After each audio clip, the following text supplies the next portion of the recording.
बिस्मिल्लाहिर्रहमानिर्रहीम। Class 9th mathematics science group, unit number 1 matrices and determinants. आज हम करने जा रहे हैं exercise 1.1 question number 2। Question number 2 is given which of the following matrices are equal. नीचे दिए गए जो मैट्रिसेस हैं इनमें बताना है कि कौन से मैट्रिसेस एक दूसरे के इक्वल हैं। तो इक्वल होने के लिए हमारे पास दो कंडीशंस होती हैं कि वो मैट्रिसेस जिनका ऑर्डर सेम हो, और दूसरी कंडीशन ये कि सेम पोजीशन पर इनके एलिमेंट्स भी सेम होने चाहिए, यानी कि सेम एलिमेंट्स और दूसरे नंबर पर सेम ऑर्डर जिनके होंगे वो एक दूसरे के इक्वल होंगे। तो आइए चलते हैं क्वेश्चन नंबर 2 के सोल्यूशन की तरफ।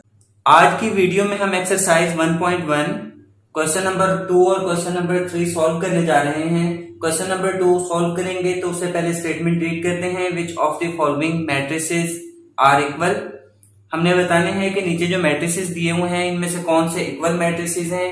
तो इक्वल मैट्रिसेस के लिए आपको इसकी कैरेक्टरिस्टिक्स खसूसियात पता होना जरूरी है कि इक्वल मैट्रिसेस के अंदर एक तो दोनों मैट्रिसेस का ऑर्डर सेम होना चाहिए, सेम ऑर्डर हो उनका, और इसके अलावा जो उनके अंदर एलिमेंट्स हैं जिनको उर्दू में अरकान कहते हैं किसी भी मैट्रिक्स के, सेम एलिमेंट्स होने चाहिए एट सेम पोजीशन, यानी कि एक ही जगह पर सेम नंबर होना चाहिए, नंबर्स भी सेम हो, उनके एलिमेंट सेम हो और ऑर्डर भी सेम हो। तो आइए चलते हैं इनके सोल्यूशन की तरफ। यहाँ पर ये हमें मैट्रिसेस दिए हुए हैं, हम इनके पहले ऑर्डर लिख लेंगे और उसके बाद हम इनके एलिमेंट्स देखेंगे कि कौन कौन से सेम हैं। ये हमारे पास फर्स्ट मैट्रिक्स है A इज इक्वल टू 3। इसके अंदर एक एलिमेंट है सिर्फ, इसका मतलब है इसके अंदर रो भी 1 ही है और कॉलम भी 1 है। तो इसका ऑर्डर बनेगा 1 बाय 1, यानी कि ऑर्डर में हम नंबर ऑफ रोज पहले लिखते हैं और नंबर ऑफ कॉलम्स बाद में लिखते हैं। तो रोज भी 1 है, कॉलम्स भी 1 है, तो इसका ऑर्डर 1 बाय 1 है। इसके बाद बी मैट्रिक्स है, इसका ऑर्डर देखते हैं। इसके अंदर रो 1 है हमारे पास और कॉलम्स 2 हैं, यानी कि जो वर्टिकल हमारे पास लाइंस होती हैं वो हमारे पास कॉलम्स होते हैं, और जो हॉरिजॉन्टल लाइंस यानी कि उफकी कतारें होती हैं वो हमारे पास रोज होती हैं। इसके अंदर 1 रो है और 2 कॉलम्स हैं, तो हम इसको लिख सकते हैं 1 बाय 2। इसका ऑर्डर 1 बाय 2 है, यानी कि 1 रोज और 2 कॉलम्स हैं इसमें। C matrix is given 5 minus 2। हम इसको अगर सॉल्व करके देखें आगे, 5 माइनस 2, 5 में से 2 माइनस करें तो सिंपली ये 3 आंसर देता है। अब इसके अंदर देखें कि 1 एलिमेंट है, इसका मतलब है कि रो भी इसके अंदर 1 है और कॉलम भी 1 ही है, तो हम इसका ऑर्डर लिखेंगे 1 बाय 1। 1 बाय 1 इसका ऑर्डर है। डी मैट्रिक्स गिवन है 5 3। अब इसके अंदर हमारे पास 1 रो है और 2 कॉलम्स हैं, वर्टिकल 2 लाइंस हैं, और हॉरिजॉन्टल यानी कि उसकी कतारें एक ही है, एक कतार है। तो 1 रो है और 2 कॉलम्स, पहले रोज लिखते हैं हम ऑर्डर में। ऑर्डर होगा इसका 1 बाय 2। इसके बाद ई है हमारे पास मैट्रिक्स 4 0 6 2। इसके अंदर 2 रोज हैं, ये हमारे पास 4 0 1 रो हो गई, 6 2 सेकंड रो, और कॉलम भी 4 6 0 2 2 रोज 2 कॉलम्स। तो इसका ऑर्डर लिखा जाएगा 2 बाय 2। 2 बाय 2 ई मैट्रिक्स का ऑर्डर है। नेक्स्ट चलते हैं एफ मैट्रिक्स पर। एफ मैट्रिक्स के अंदर हम देखेंगे 2 6, एक 2 वाली रो है और एक 6 वाली रो है, 2 रोज हो गई हैं हमारे पास। तो हम ऑर्डर में इसके लिख सकते हैं 2 बाय, अब इसमें कॉलम्स कितने हैं, ओनली 1 कॉलम है, यानी कि वर्टिकल जो हमारे पास लाइन है वो ओनली 1 है।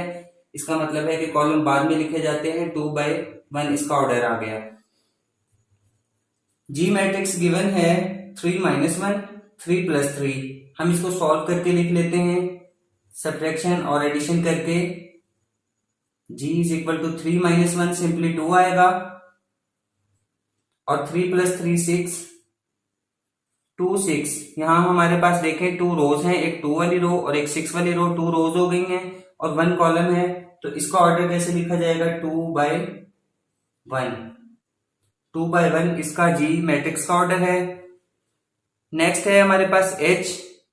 एच मैट्रिक्स के अंदर हमारे पास देखें 4 0 6 2। ये 4 0 वाली फर्स्ट रो हो गई, 6 2 वाली सेकंड रो हो गई, 2 रोज हैं, तो हम लिखेंगे 2 बाय, अब यहाँ पर कॉलम्स लिखने होते हैं सेकंड नंबर पर, तो 2 कॉलम्स हैं 4 6 0 2, 2 वर्टिकल लाइंस हैं, इसका मतलब है 2 ही कॉलम्स हैं हमारे पास। इसका ऑर्डर 2 by 2 है। आई मैट्रिक्स गिवन है 3 and 3+2, इसको सॉल्व कर लेंगे तो आई हमारे पास हो जाएगा 3 और 3+2 5 सिंपली ऐड करने से 3 5 हमारे पास इसके एलिमेंट्स आ गए हैं। अब इसकी रो देखी जाए तो एक ही रो है, यानी कि हॉरिजॉन्टल लाइन जो है हमारे पास 1 ही है, लेकिन वर्टिकल लाइंस 2 हैं। हॉरिजॉन्टल लाइन रोज होती हैं हमारी, वो जो कि हमारे पास गिवन है 1 बाय। सेकंड नंबर पे कॉलम्स लिखते हैं तो इसमें हमारे पास 2 कॉलम्स हैं 1/2, इसका ऑर्डर आ गया। अब ये हमारे पास जे मैट्रिक्स इज गिवन है 2+2, 2-2, 2+4, 2+0। हम इसको भी सॉल्व कर लेंगे, जो ऐड हो रहे हैं उनको ऐड कर लेंगे, जो सब्ट्रैक्ट होते हैं उन्हें सब्ट्रैक्ट करके लिखेंगे। जे मैट्रिक्स इज इक्वल टू 2+2 4, 2-2 0, 2+4 6, 2+0 2। इसमें हमारे पास 4 0 6 2, ये देखें हमारे पास 2 रोज हैं इसमें और 2 ही कॉलम्स हैं, तो इसका ऑर्डर क्या होगा 2/2, 2 रोज एंड 2 कॉलम्स। अब हमने इनके सारे मैट्रिसेस के हमने ऑर्डर्स लिख लिए हैं। अब इसके अंदर हम देखना चाहते हैं कि ना ऑर्डर सेम और एलिमेंट सेम हो सेम पोजीशन पर, तो जिनके ऑर्डर भी सेम होंगे और एलिमेंट्स भी सेम होंगे वो इक्वल होंगे। फर्स्ट हम देखते हैं ए मैट्रिक्स किसके इक्वल है। ए मैट्रिक्स के अंदर ऑर्डर है 1/1। हम 1/1 वाला अगर कोई मैट्रिक्स तलाश करें तो हमें ये सी मिलता है जिसका 1/1 मैट्रिक्स है, ऑर्डर इसका 1/1 है। और इसके जो एलिमेंट हैं वो देखें, इसमें भी 3 है और इसमें भी 3 है, इसका मतलब है ये बिल्कुल इक्वल है। हम यहां पर लिख सकते हैं ए इज इक्वल टू सी। अब a इज इक्वल टू सी हमने a वाला भी कर लिया और c वाला भी। अब हम चलते हैं b पर। b का ऑर्डर है 1/2, तो 1/2 वाला हम मैट्रिक्स ढूंढेंगे। ये 1/2 वाला ये वाला मैट्रिक्स d आ गया है। अब दूसरे नंबर पे हम क्या देखते हैं, एलिमेंट्स देखते हैं। b के अंदर एलिमेंट्स हैं 3 and 5, जबकि d मैट्रिक्स के अंदर है 5 and 3, यानी कि इसके अंदर रिप्लेस हो गए हैं, लिहाजा ये इक्वल नहीं होंगे। इनकी पोजीशन भी सेम होनी चाहिए, सेम एलिमेंट्स की, इसमें पोजीशन बदली हुई है, लिहाजा बी जो है वो डी के इक्वल नहीं हो सकता मैट्रिक्स। हमें कोई और तलाश करना होगा, 1/2 वाला कोई और मैट्रिक्स तलाश करते हैं।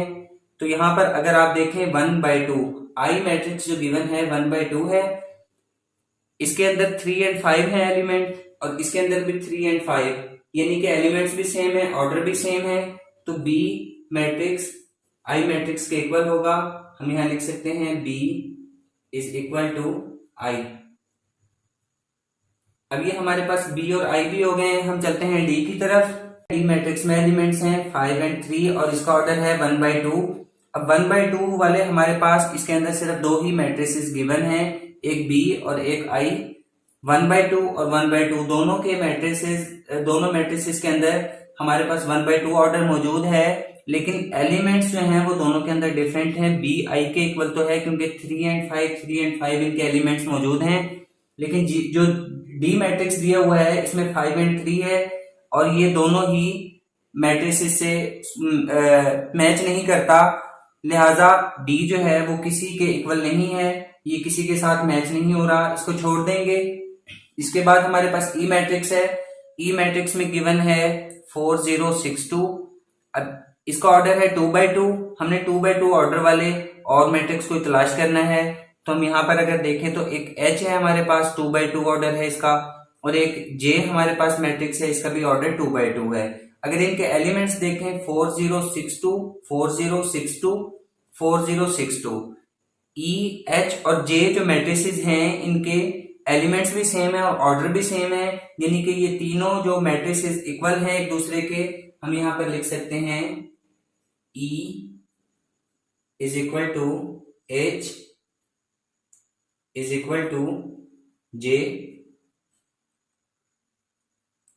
अब ये तीनों एक दूसरे के इक्वल हैं, हमने इकट्ठे लिख दिए हैं, इनको टिक कर लेंगे, मार्क कर देंगे कि हमने ये वाले लिख चुके हैं। इसके बाद हमारे पास आ जाता है F मैट्रिक्स के अंदर हमारे पास 2/1 ऑर्डर वाला हम कोई मैट्रिक्स तलाश करेंगे, तो 2/1 वाला मैट्रिक्स ऑर्डर वाला ये है जी, 2/1 ऑर्डर है इसका। इन दोनों का ऑर्डर 2/1 सेम है। इनके एलिमेंट्स देखेंगे, इसमें एलिमेंट्स हैं 2 6, इसमें भी सेम 2 6 है और इनकी पोजीशंस भी सेम है। यानी कि इसका मतलब है एफ और जी इक्वल है एक दूसरे के, क्योंकि इनका ऑर्डर भी सेम है और एलिमेंट्स सेम पोजीशन के साथ इक्वल है। हम लिख सकते हैं एफ इज इक्वल टू जी। अब देखें इन मैट्रिक्स के अंदर सिर्फ एक हमारे पास जो डी मैट्रिक्स था वो एक ऐसा मैट्रिक्स है जो किसी के साथ मैच नहीं करता, किसी के इक्वल नहीं है। बाकी जितने भी हमारे पास इक्वालिटी वाले मैट्रिसेस थे वो यहाँ पर हमने लिख दिए हैं और यही हमारा इस क्वेश्चन का सोल्यूशन है। Question number 3 is given. Find the values of A, B, C and D which satisfy the matrix equation. हमने A, B, C and D की वैल्यूज फाइंड करनी है। ये जो इक्वल मैट्रिसेस दिए हुए हैं इनको कंपेयर करते हुए हमने A, B, C and D की वैल्यूज फाइंड करनी है विच सेटिस्फाई द मैट्रिक्स इक्वेशन, जो कि मैट्रिक्स इक्वेशन को सेटिस्फाई करे। तो आइए चलते हैं क्वेश्चन नंबर 3 के सोल्यूशन की तरफ। क्वेश्चन नंबर 3 की स्टेटमेंट गिवन है, find the values of A, B, C and D which satisfy the matrix question. हमने नीचे दिए जो मैट्रिक्स दिए हुए हैं ये दो, इनके अंदर A, B, C and D की वैल्यूज फाइंड करनी है जो कि अंदर इसके मेंशन किए गए हैं, जो कि मैट्रिक्स क्वेश्चन को सेटिस्फाई करे। तो आइए चलते हैं क्वेश्चन नंबर 3 के सोल्यूशन की तरफ। हम देखेंगे कि जो मैट्रिक्स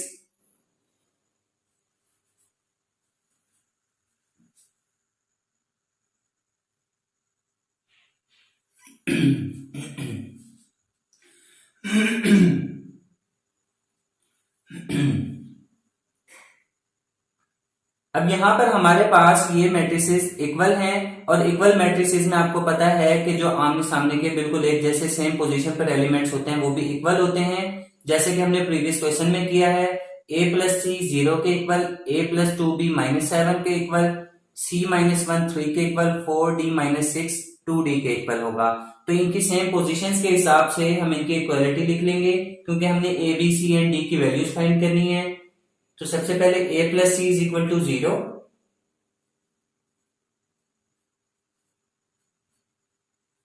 इसके बाद है हमारे पास a plus 2b is equal to -7, a plus 2b is equal to -7, c -1 is equal to 3, c -1 is equal to 3 और लास्ट में है 4d -6 is equal to 2d। तो सेम एज इट इज लिखेंगे 4d -6 is equal to 2d। जिस position पर कोई element दिया हुआ था दूसरे मैट्रिक्स के अंदर, उसी पोजीशन पर जो एलिमेंट है वही इक्वल आएगा, क्योंकि इनके दरमियान इक्वलिटी है, लिहाजा इनकी पोजीशन और एलिमेंट्स भी इक्वल होते हैं, इसलिए हमने इनको इस शेप में इक्वलिटी के फॉर्म में लिखा है। अब हम इनको इक्वेशंस का नाम दे देते हैं। इसको इक्वेशन 1, ये equation second, third and fourth, ये हमारे पास 4 इक्वेशंस आ गई हैं। अब इन इक्वेशंस के अंदर जो हमें सबसे सिंपल इक्वेशन नजर आ रही है वो है c -1 इज इक्वल टू 3। तो जो सबसे सिंपल है उसको सबसे पहले सॉल्व कर लेते हैं। हम यहां लिखेंगे third equation, solving equation third. इसमें हम आसानी से c की वैल्यू निकाल सकते हैं, c -1 इज इक्वल टू 3। अब इसमें c की वैल्यू निकालनी है, -1 खत्म करना है। -1 इसी सूरत में मुमकिन है कि c -1 है तो +1 कर दिया जाए, -1 + 1 0 हो जाएंगे।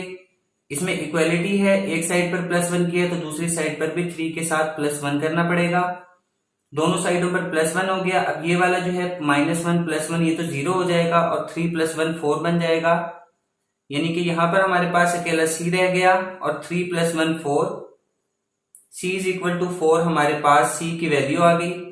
अब हम देखेंगे कि c is equal to 4, c की वैल्यू हम आसानी से किस इक्वेशन में पुट कर सकते हैं। तो हमें a plus C is equal to 0 ये इक्वेशन नजर आती है जिसके अंदर c मौजूद है। हम यहाँ पर c की वैल्यू पुट करके a की वैल्यू निकालेंगे। तो चलते हैं इस साइड पर, यहां पर लिखेंगे solving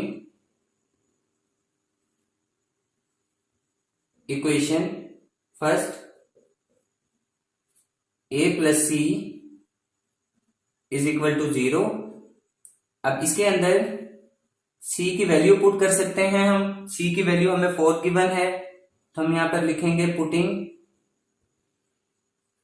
c is equal to 4 इन 1 के अंदर हम c is equal to 4 put कर देंगे, तो a प्लस c की जगह पे अब 4 लिखेंगे। यहां पर a plus 4 is equal to 0।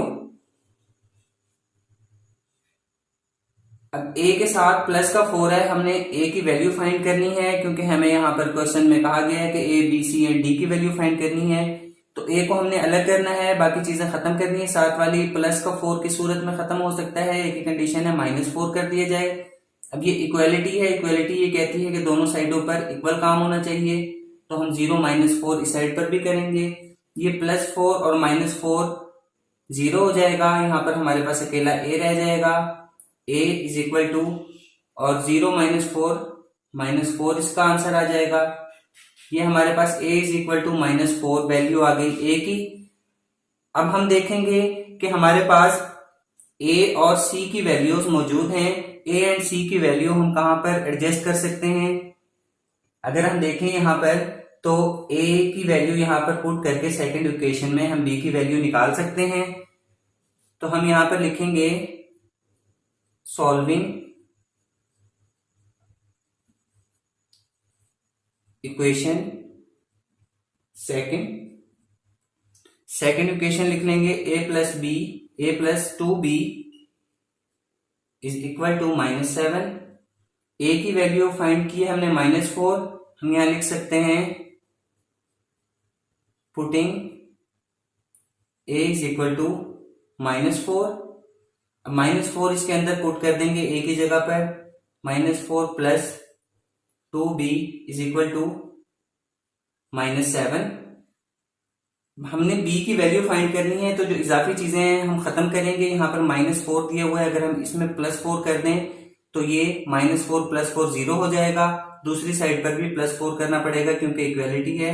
-4 plus 2b +4 करती है क्योंकि ये -4 था, इक्वालिटी है -7 + 4। अब ये -4 और +4 0 हो गए। यहां हमारे पास आ गया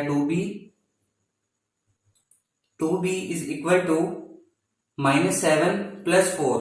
माइनस के 7 में जब +4 करेंगे तो हमारे पास -3 रह जाएगा। अब हम यहां से आसानी से b की वैल्यू लिख सकते हैं नेक्स्ट पोर्शन में। 2b is equal to -3 dividing, यहां पर हमारे पास 2 है, इसके पास एक्स्ट्रा है हमारे पास b के साथ, हमने इस 2 को खत्म करना है। ये क्योंकि b के साथ मल्टीप्लाई हो रहा है, तो मल्टीप्लाई होने की वजह से हम डिवाइड करके इसको काट सकते हैं। हम यहां पे लिखेंगे dividing by 2 on both sides, दोनों साइड्स पर 2 से डिवाइड करने से। तो यहां पर लिखेंगे 2b/2 इज इक्वल टू -3/2। दोनों साइड्स पर 2 से डिवाइड कर दिए है, ये दोनों 2 पर डिवाइड होते हैं, 2 1 2 2 1 2, और b हमारे पास यहाँ पर अकेला रह गया इज इक्वल टू -3/2। ये b की वैल्यू आ गई। अब तक हम a, b और c की वैल्यूज निकाल चुके हैं। अब फोर्थ इक्वेशन के अंदर हमें गिवन है 4d - 6 is equal to 2d। हमने यहाँ पर d की वैल्यू सिर्फ फाइंड करनी है, तो हम यहां पर लिखेंगे solving equation number 4d - 6 is equal to 2d। अब 4d के साथ -6 एक्स्ट्रा है, -6 को कैसे खत्म किया जा सकता है? 4d - 6 + 6 कर देंगे तो -6 + 6 0। एक साइड पर +6 किया है, इक्वालिटी का साइन है, दूसरी साइड पर भी +6 करना पड़ेगा।